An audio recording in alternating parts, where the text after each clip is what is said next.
வணக்கம் சார். என் பேர் கங்காதேவி. நான் நாகப்பட்டினம் டிஸ்ட்ரிக்ட்லேருந்து பேசுகிறேன். இப்போ ஒவ்வொரு வருஷமும் வெயிலோட தாக்கம் அதிகமாக இருந்துகிட்டே இருக்குது. அதனால சின்னவங்களும் பெரியவங்களும் நிறைய டிசீசஸ் ஏற்படுது, ஸ்கின் டிசீஸ் ஏற்படுது. ஸோ மோஸ்ட்லி பெரியவங்களும் சரி சிறியவங்களும் சரி அதிகமாக அத்தியாவசிய தேவை இல்லாமல் வெளியில் வர வேணாம். ஆனால் வேலைக்கு போகணும், அலுவலகத்துக்கு போகணும், மீன் பிடிக்க போகணும், ஸ்கூலுக்கு போகணும், காலேஜுக்கு போகணும், நிறைய பிள்ளைங்க வெளில வந்து தான் ஆகணும். அப்படி வரவங்க தங்களோட சேஃப்டிக்காக கொடை எடுத்துகிட்டு வரலாம். அப்படின்னா சின்ன பசங்க வந்து கேப் போட்டுட்டு வரலாம். ஸோ வர இடத்துல வந்து ஃப்ரெஷ் ஜூஸ் கிடைக்கும் நிறையா, அதை எடுத்துக்கலாம்.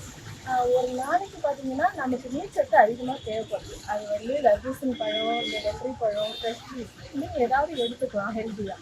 என்னை பொறுத்தவரையும் ஒரு நாளைக்கு பார்த்தீங்கன்னா ஒரு ஒரு 15 மினிட்ஸுக்கு அட்லீஸ்ட் ஒரு கப்பாவது ஒரு டம்ளர் தண்ணி குடிச்சு நம்ம உடம்பை பாதுகாக்கணும். நம்ம ஆரோக்கியமாக இருக்கிறதுக்கு நம்ம தான் ஏற்படுத்தணும். ஏன்னா வெயிலோட தாக்கம் அதிகமாக இருக்குது. ஸோ அதனால ஆரோக்கியமான உணவாக எடுக்கணும், நீர் நிறைய நிறைய எடுக்கணும், சாலிட் ஐட்டம் மோஸ்ட்லி சேர்த்துக்காதீங்க.